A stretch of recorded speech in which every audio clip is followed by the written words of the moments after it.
Who are Queen? Well, let's see. We have Roger Taylor, a very cool drummer. All the chicks loved.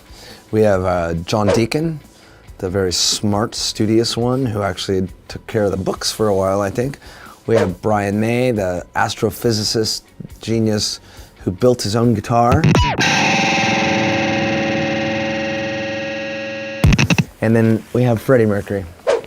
I mean, what can you say? What can you say about that man? What can't you say about that man?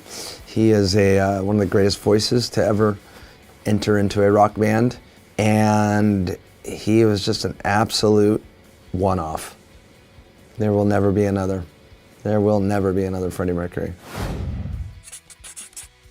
My first Queen record that I really got into was the live album, Live Killers. And there's some amazing drumming on that record. The live drum solo for Keep Yourself Alive off Live Killers. If you listen to a Foo Fighters song called Rope, there's these 3 little drum breaks in the middle, and one of them is directly ripped off the Live Killers, Keep Yourself Alive. So I would say go to Queen Live Killers and listen to Keep Yourself Alive, the drum solo. Which is amazing that they had a drum solo in their very first single. First Queen track I learned to play. I would say that my first beat I ever learned to play was Another One Bites the Dust. So let's just say that was the first Queen song I learned to play. The best Queen riffs. I love Dragon Attack. Keep Yourself Alive. I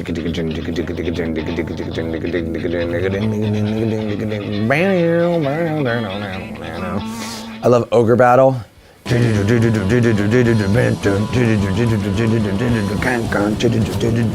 It's Late. If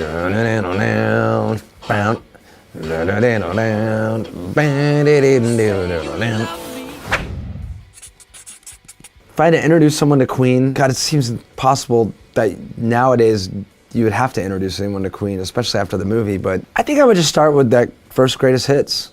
And just say, here you are. This is the spectrum. There's opera, there's disco, there's vaudeville, ragtime, there's everything. I mean, I think that, they definitely took their cue from the Beatles and said, we're not gonna just be a one sounding band. I think Queen's greatest live performance, and maybe the greatest live performance, if not the top 5 greatest live performances of all time, is Live Aid. Queen were known for all their lights and all that sort of business, and their show and all that stuff. And they literally had none of that. They literally had to get up on stage and just be a band and just play their music as a band with nothing else, with no help. And they still kicked everybody's butt. I mean, they kicked everyone's butt that day. And everyone knows that that's the greatest performance from Live Aid.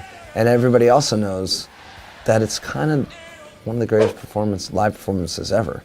And it's a band playing tight, doing what they do best, Roger and Brian and John Deacon just being a great band, but it's Freddie Mercury's show. And that's just him just showing everyone how to be the most ingratiating, gregarious, come one, come all frontman. Favorite Queen tracks. I love In the Lap of the Gods, the second version on Sheer Heart Attack. I love Liar off Queen 1. I love Tenement Funster off Sheer Heart Attack, which is a Roger Taylor song. I love Bicycle Race, just because it's insane, but it's amazing. I love Play the Game. I love 39, Brian May singing. I love Under Pressure, which is Queen and David Bowie together. How could you go wrong? I keep trying to get the guys to learn other ones. I really want to learn Radio Gaga. I really wanted to learn that for the Reading Festival, because I thought it would have been amazing.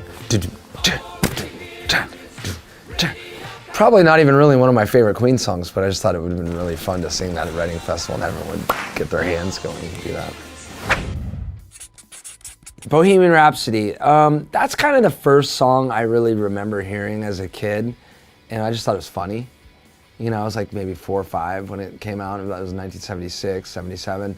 So I was a child, and I remember being in my parents' car, my dad's car, and me and my older sister, laughing. And every time the Mamma Mia, we just thought that was really funny. It's a mini opera. It starts out as this beautiful ballad about killing a man. It's been said that it's about Freddie coming to terms with his sexuality. I don't know. I've heard that before. Freddie never said that, but I think Brian May said that on an interview.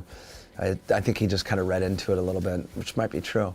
So there's a sadness, and then there's this crazy cod opera section. That took a lot of work to do. I mean, super highly musically skilled. But the thing about Queen is none of them went to music school. Everyone imagines Freddie was some classically trained pianist and all that.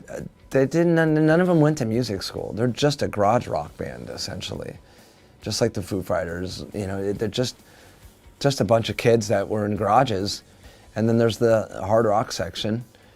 We all know, and which is heavy. Queen could be really heavy. Like they could rock just as hard as Zeppelin or Deep Purple when they wanted to. They really could. And then it ends like the beginning, a bit of a ballady thing. And then of course there's a gong at the end, just to make sure everyone knows it was the 70s.